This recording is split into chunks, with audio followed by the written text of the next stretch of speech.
The judge smiled before I even opened my mouth. Not a warm smile. The kind that tells you the verdict is already written and everything that follows is just paperwork. My father sat in the second row with his arm draped casually along the back of the bench. Comfortable. Like a man who had come to confirm something, not argue it. His attorney stood at the opposing table, organizing a stack of printed photographs with the careful hands of someone who knew exactly what they were about to do. On paper, the case was simple. My grandfather, Colonel James Whitaker, retired United States Army, had passed away 6 months earlier. His estate totaled just over $11 million. Real estate, investment accounts, municipal bonds. Nothing flashy. Just decades of discipline. He left the majority to me, his only granddaughter. My father received a smaller portion. That imbalance was what brought us here. They weren't disputing the will. They were disputing me. Your Honor, my father's attorney began, we are not questioning the existence of the will. We are questioning whether the respondent possesses the financial judgment required to manage an estate of this size. He turned toward the monitor beside the bench. With the court's permission, we'd like to present visual evidence. The screen came to life. Me, behind a cafe counter, navy apron, hair tied back, holding 2 coffee mugs, a timestamp in the corner. Late morning, Tuesday. The second image, me wiping down a table. The third, leaning over a register. The fourth, carrying a tray to a customer by the window. 3 weeks of photographs. Different days. Same story. These images, the attorney continued, demonstrate regular employment in a low-wage service position. Managing an estate valued at $11 million requires financial sophistication and long-term planning capability. He paused just long enough for the implication to land. Attributes not typically associated with entry-level service work. The judge leaned forward and looked at me the way people look at case studies. Miss Whitaker, he said, are you currently employed at this establishment? Yes, Your Honor. A ripple moved through the gallery. Quiet but there. And how long have you worked there? Approximately 3 weeks. He nodded slowly. Managing millions, he said, almost conversationally, is a bit different from serving coffee. A few people laughed. Not loudly. Just enough to register. My father didn't look at me. He was watching the judge, relaxed, certain, the way someone looks when they believe the room has already decided. And it had. Almost. Your Honor, the attorney continued, we are requesting the court appoint a temporary administrator for the estate pending further review. Given the respondent's current employment status, there is reasonable concern regarding potential mismanagement. The judge turned back to me. Miss Whitaker, do you have legal representation today? I am representing myself, Your Honor. Another shift. Sharper this time. That is your right, he replied. Though I would strongly advise obtaining counsel given the complexity of the matter. I nodded once. Then I reached down and picked up the folder I had brought with me. It wasn't thick. Didn't need to be. Your Honor, may I respond to the court's concerns regarding my capacity? The room quieted. Proceed. I stepped forward just enough. The monitor still showed me mid-motion, caught in a moment that now meant more than it should. For a second I saw my grandfather standing in the doorway of his study, arms crossed, watching. He never stepped in early. He always waited to see whether you would. I looked back at the judge. My current employment, I said, is temporary. My father's attorney shifted, ready. I understand how it appears, I continued. I understand the concern. What I don't believe is that appearance alone is sufficient to determine capacity. The judge watched me. Not amused. Not convinced. Attentive. Then help the court understand, he said. Context, I said, changes everything. I glanced briefly at the monitor. The image was still there. Me in an apron carrying coffee like that was the most important thing I'd ever done. It wasn't wrong. Just wasn't complete. My parents dropped me off at my grandfather's house when I was 8 years old. They called it an opportunity. What it meant was simpler. No one laughed at that. I didn't look at my father. My grandfather didn't ask how I felt, I continued. He asked one question. Is this permanent? The judge's pen stopped. They said no. It wasn't supposed to be. I let that settle. It was. Colonel James Whitaker believed in 3 things: discipline, accountability, and earning your place in any room you enter. He gave me a schedule the first night. Wake up at 5:30. Bed made by 5:35. Reading by 6:30. I thought it was extreme. He told me I wanted structure. I just didn't know it yet. There was no yelling in his house. No punishment in the way most people understand it. Just consequences. If I complained, he asked me one question. Is it illegal? That was his standard. Not whether something felt fair. Whether it met the law. By the time I was 12, I understood the difference between fairness and legality. By 14, I was reading basic contract law. When I was 16, I overheard a conversation in his office. My parents were asking him for early access to part of his investment portfolio. I let my eyes drift briefly toward my father. He refused. He told them inheritance is not entitlement. It's responsibility. The judge tapped his pen. And your professional background, Miss Whitaker? After high school, I said I studied law. After graduation, I entered the United States Army. That landed differently. A few people sat up straighter. I completed officer candidate school. I continued, then advanced my legal training through military channels. The judge's eyes narrowed, focusing. And your current status? I met his gaze evenly. Active duty, Your Honor. The room went quiet. Not the kind of quiet that follows a joke. The kind that follows information no one expected. My father's attorney stepped forward quickly. Your Honor, while we respect the respondent's service, the issue before the court is estate management, not military background. It is relevant, I said calmly. The judge held up a hand. Let her finish. I nodded. My current assignment places me in a transitional period between postings. The work you see in those photographs is part-time, temporary, and lawful. During this period, I am subject to compliance procedures related to financial oversight, given the size of the estate and my active duty status. Those procedures restrict direct management of certain assets until review is complete. The attorney opened his mouth, then closed it. So instead of sitting idle, I said I chose to work. 3 shifts a week. Cleaning tables. Serving coffee. I looked back at the screen. It is not illegal. And it does not reflect my full professional capacity. The judge folded his hands. Miss Whitaker, do you have documentation supporting your statements? Yes, Your Honor. Then we will review it. But understand, this court must evaluate not just credentials but judgment. I nodded once. Judgment. It was always the last word they reached for when the facts alone weren't enough. My grandfather used to say it plainly. If someone is going to underestimate you, let them do it completely. They'll argue their own case for you. I rested my hand flat on the folder. I'm ready to present my documentation, Your Honor.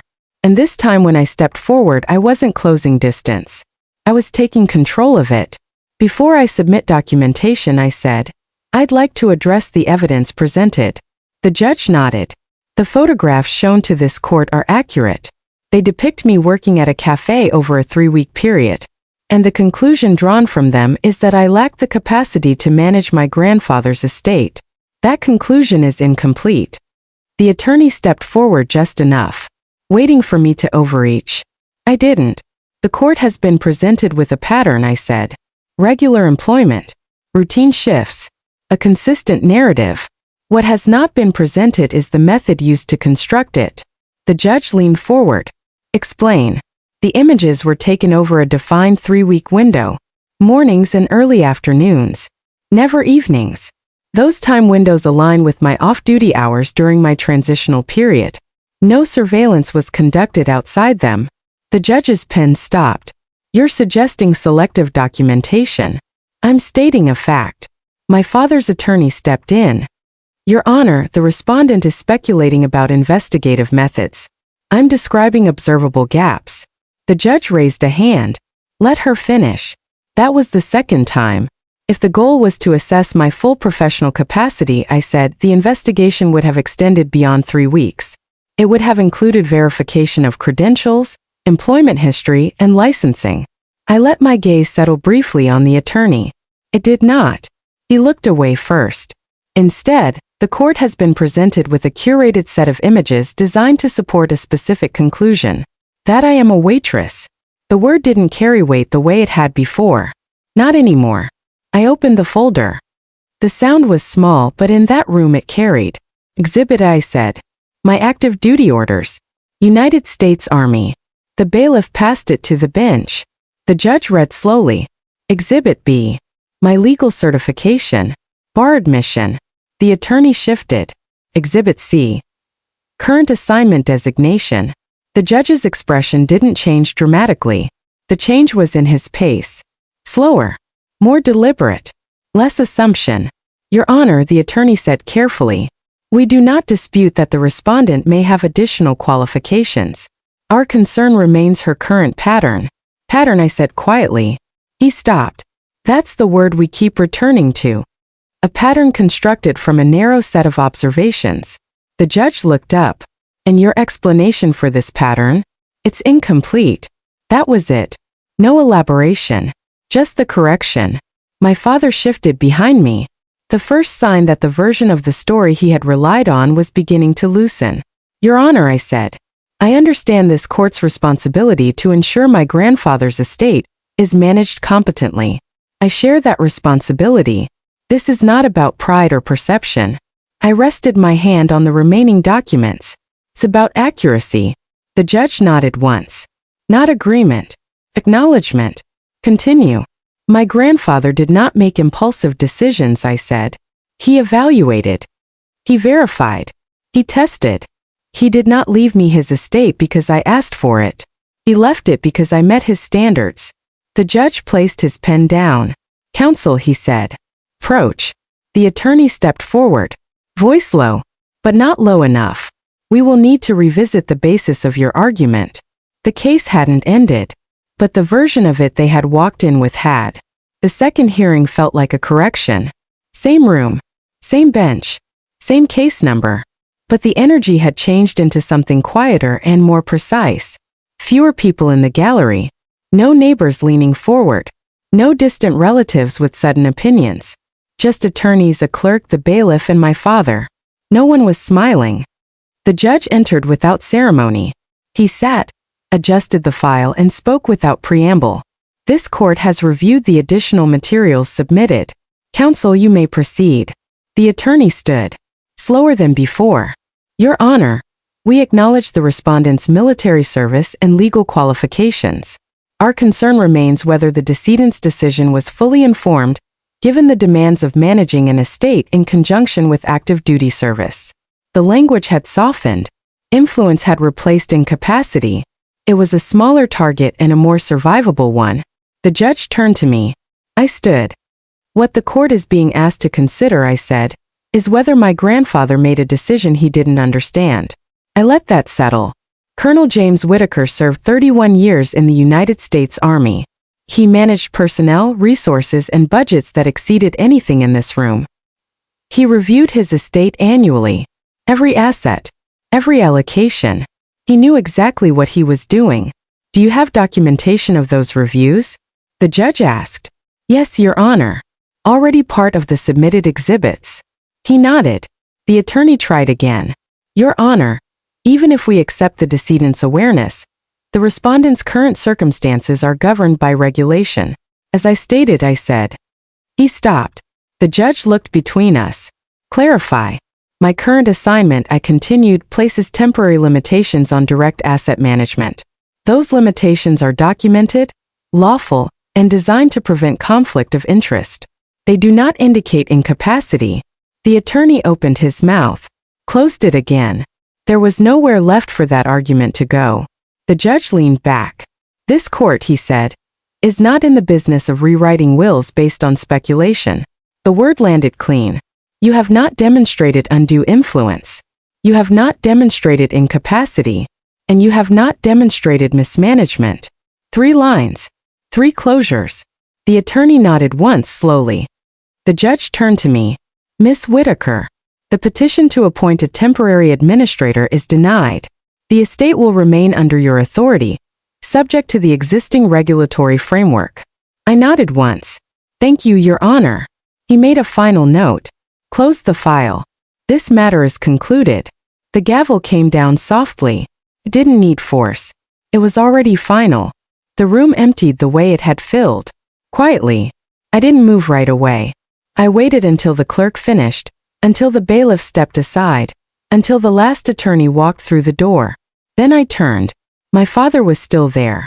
We stood across from each other. Same distance as the first hearing. Different context. You didn't have to do this, he said. Not angry. Just stated. I considered that. I didn't, I said. I held his gaze. You did. No accusation. No emphasis. Just alignment. He looked at me for a moment longer, the way someone looks when they're searching for something that would make the outcome make sense. Then he nodded once. Not agreement. Acknowledgement. And walked out. I watched him go without calling after him. Without adding anything that didn't need to be said. Outside, the air felt different. Not lighter. Clearer. I stood on the steps for a moment. Cars passing. Doors opening. People moving through their own versions of the day. Completely unaware of what had just happened inside that building. That's the thing about moments like this. They feel enormous when you're inside them. And invisible when you're not. I pulled out my phone. There was a message from my unit. Assignment details. New location. New responsibilities already waiting. I read it once. Locked the screen. My grandfather used to say the same thing every time something ended. Good. Now what's next? I stepped down from the courthouse steps and into the street. Not faster. Not slower. Just forward. Because that's all any of this ever was. Not revenge. Not performance. Just correction. And continuation. If you've ever been underestimated, if someone decided who you were before you had the chance to speak, I want to know what you did next. Did you argue? Did you walk away? Or did you wait for the right moment and let the truth do the work for you? Leave a comment. Tell me where you're watching from. Stories like this aren't rare. They're just rarely told all the way through. And if this one meant something to you, there are more waiting. Subscribe. Stay with me. Let's keep going.